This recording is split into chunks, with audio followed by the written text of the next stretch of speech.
telah mencontohkan beliau bersama para sahabat bagaimana beliau menjalani kehidupan. Beliau seorang nabi, tetapi beliaulah manusia yang paling pertama mendapatkan musibah paling berat dengan krisis pangan. Dan hal tersebut Allah jelaskan apa? Allah tegaskan, pasti akan kami uji coba. Karena dalam ayat Al-Quran Allah Subhanahu wa ta'ala menegaskan, innama yuwaffas sabiruna ajrahum bighairi hisab. Orang tua kita telah memberikan cintanya tanpa pamrih. Yuk balas mereka dengan kebaikan abadi, yakni dengan berwakaf Al-Quran atas nama mereka. Wakaf sekarang, pahala selamanya. Alhamdulillah, alhamdulillahi rabbil alamin. Subhanalladzi nasara ibadahu bil islami wal iman, wa subhanahu alladzi adalla ibadahu bis syirki wat tughyan. Nahmaduka ya rabbana lakal hamdu kama tarda wa kama tuhib, fa anta rabbuna wa nahnu ibaduka wa abiduk. Allahumma salli wa sallim ala sayyidina Muhammad al-fatih lima ughliq wal khatim lima sabaq nasiril haqqi bil haqqi wal hadi ila siratikal mustaqim. Ibadallah, laqad qala Rasulullah sallallahu alaihi wa alihi wasallam fima ruwiya an Abi Hurairah fima ruwiya an Abi Dharr al-Ghifari radhiyallahu anhu qala Rasulullah sallallahu alaihi wasallam ittaqillaha haitsuma kunt wa atbi'is sayyi'atal hasanata tamhuha wa khaliqin nasa bi khuluqin hasan. Alhamdulillah, segala nikmat yang telah Allah berikan kepada kita semua kita ucapkan dengan penuh keyakinan dan keikhlasan alhamdulillah. Seluruh kehidupan kita telah Allah berikan karunia. Dan sesungguhnya barang siapa yang bersyukur, kata Allah Subhanahu wa ta'ala, akan Allah tambah nikmatnya. La in syakartum la azidannakum. Dan barang siapa yang tak bersyukur, wa la in kafartum inna adabi lasyadid. Sesungguhnya yang tidak bersyukur maka akan diberikan oleh Allah Subhanahu wa ta'ala azab yang luar biasa. Jamaah salat Jumat yang dirahmati oleh Allah Subhanahu wa ta'ala, hari demi hari lewat, maka jangan sampai ada satu hari pun yang terlewat dari muhasabah.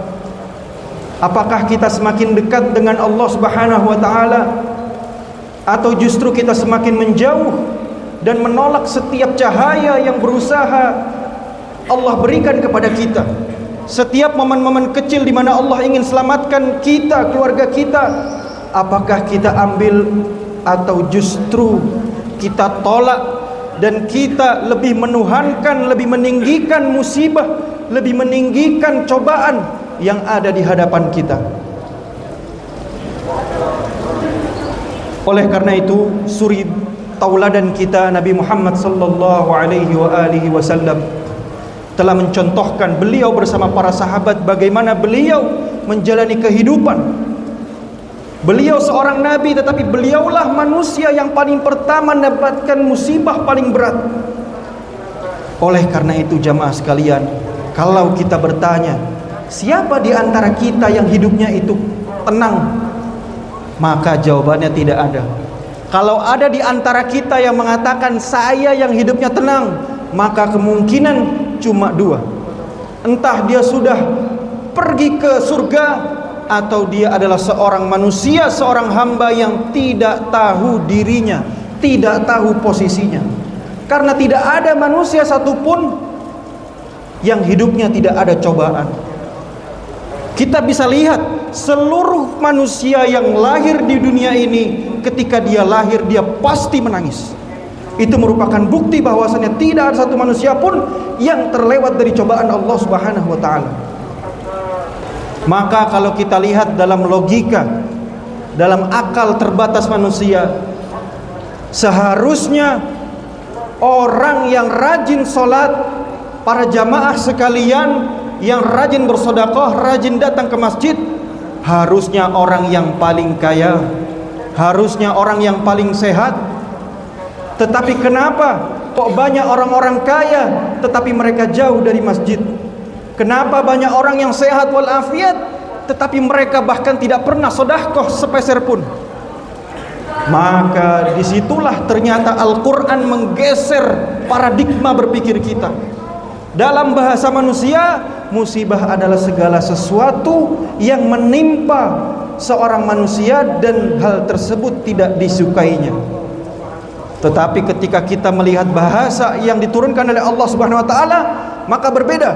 Kita buka ayat Al-Quran dalam Al-Baqarah, Allah Subhanahu wa taala menegaskan, a'udzubillahi minasyaitonir rajim, wa lanabluwannakum bisyai'in minal khawfi wal ju'i wa naqsin minal amwali wal anfusi wath thamarat. Walanabluwannakum, dan akan kami uji coba kalian manusia dengan kelaparan, dengan hilangnya jiwa, dengan krisis pangan.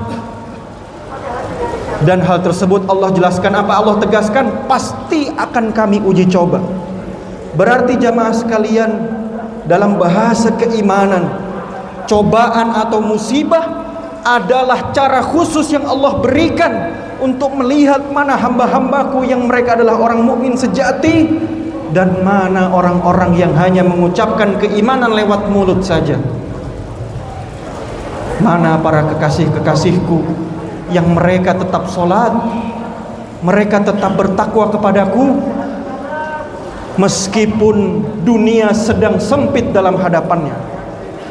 Mana hamba-hambaku yang hanya kembali kepadaku ketika mereka lapang, ketika mereka sehat, ketika mereka ada rezeki. Dan mana kekasih-kekasihku yang kembali kepadaku senantiasa kondisi mereka apapun melanda kehidupan mereka. Oleh karena itu dalam ayat tadi yang saya bacakan masih berlanjut, dan di akhir ayat Allah Subhanahu wa taala menegaskan, wa basyiris sabirin, dan berilah kabar gembira kepada siapa? Kepada as-sabirin. Maka para jamaah sekalian, ada maqam, ada kedudukan yang lebih tinggi daripada al-mu'minin. Apa itu as-sabirin? Bahkan dalam Allah SWT menjelaskan, wa basyir, seluruh kabar tentang azab Allah berikan langsung dari beliau, dari Allah SWT langsung kepada siapa yang mendapatkan azab. Tetapi untuk masalah as-sabirin ini Allah mengatakan wabasyir, dan berilah kabar gembira. Dalam ayat sesuai bahasa Arab, maka ayat ini adalah seruan kepada Nabi Muhammad. Maka di situ Allah memberikan kabar gembira harus lewat Rasulullah bagi siapa saja yang bersabar. Maka para jamaah sekalian, orang-orang mukmin yang telah digembleng oleh Allah Subhanahu wa taala, maka derajat mereka naik. Yang sebelumnya hanya muslim, hanya mukmin, naik kepada makam yang lebih tinggi, yaitu adalah makam as-sabirin, orang-orang yang bersabar.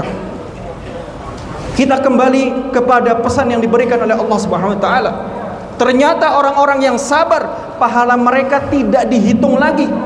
Hitungan logika itu tidak masuk kepada orang-orang yang sudah masuk makamnya adalah as-sabirin. Karena dalam ayat Al-Quran Allah Subhanahu wa ta'ala menegaskan, innama yuwaffas sabiruna ajrahum bighairi hisab, dan orang-orang yang sabar akan menerima ganjaran tanpa perhitungan, bighairi hisab. Benarlah apa yang dikatakan oleh Imam Al-Baghawi ketika mentafsirkan ayat yang sebelumnya, bahwasannya ayat ini ada litamyiz ahlal khairi min ahli syarr, untuk membedakan mana hamba-hambaku yang mereka adalah orang-orang pemegang kunci kebaikan, dan mana hamba-hambaku yang akan menjadi orang-orang yang buruk, yang hanya kembali kepadaku ketika ada maunya saja. Subhanallah jamaah. Maka di sini menjadi motivasi dan juga dorongan kepada kita, bahwasannya setiap cobaan pasti akan ada cahaya, pasti akan selesai. Maka pilihan ada di tangan kita. Apakah kita ingin selesai di tangan Allah Subhanahu wa taala, atau kita ingin selesai dan kita kembali justru malah menjauh dari Allah Subhanahu wa taala. Muhasabah jamaah sekalian, hujan di negeri kita merupakan barokah. Tetapi Masya Allah, di Sumatera ketika hujan itu datang mengguyur bumi saudara-saudara kita, yang datang bukan keberkahan tetapi gelondongan kayu yang sangat besar dan meluluhlantahkan rumah-rumah mereka. Maka di sini ada muhasabah yang terakhir yang tidak boleh dilewatkan. Musibah ada yang ia merupakan takdir dari Allah SWT, dan ada musibah yang merupakan ulah dari tangan manusia. Zaharal fasadu fil barri wal bahri bima kasabat aydin nas. Telah tampak kerusakan di bumi dan di laut karena ulah tangan manusia.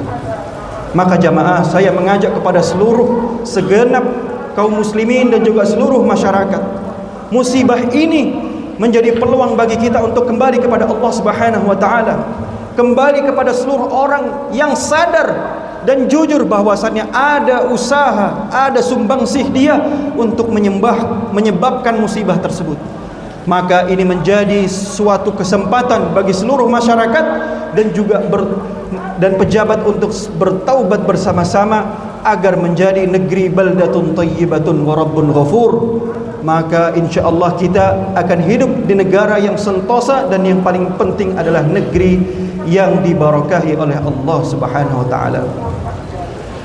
Ibadallah, barakallahu li wa lakum fil Qur'anil azim, wa nafa'ani wa iyyakum bima fihi minal ayati wadh-dhikril hakim, wa taqabbala minni wa minkum tilawatahu innahu huwal ghafurur rahim.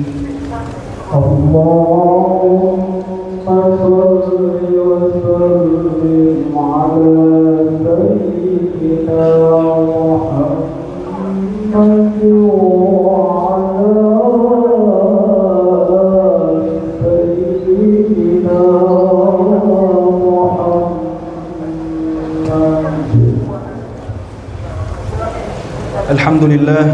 Alhamdulillah wa kafa, wa salatan wa salaman ala ibadihi alladhina istafa.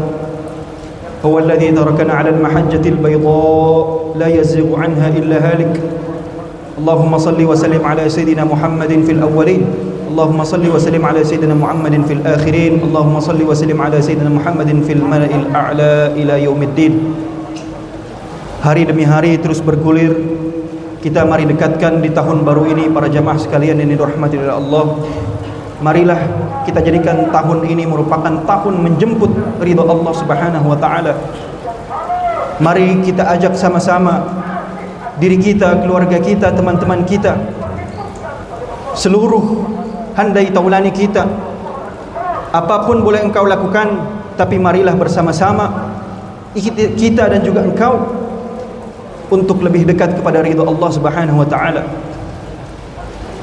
Jangan sampai di hari kiamat nanti kita menjadi umat Nabi Muhammad SAW yang melalaikan ajaran beliau.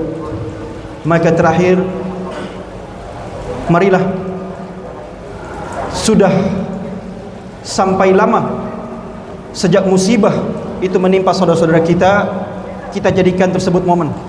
Jangan kita tinggalkan mereka dalam salat-salat malam kita. Wajib kita doakan seluruh saudara-saudara kita di Sumatera maupun di tempat lain. Semoga mereka senantiasa diberikan perlindungan oleh Allah Subhanahu wa taala.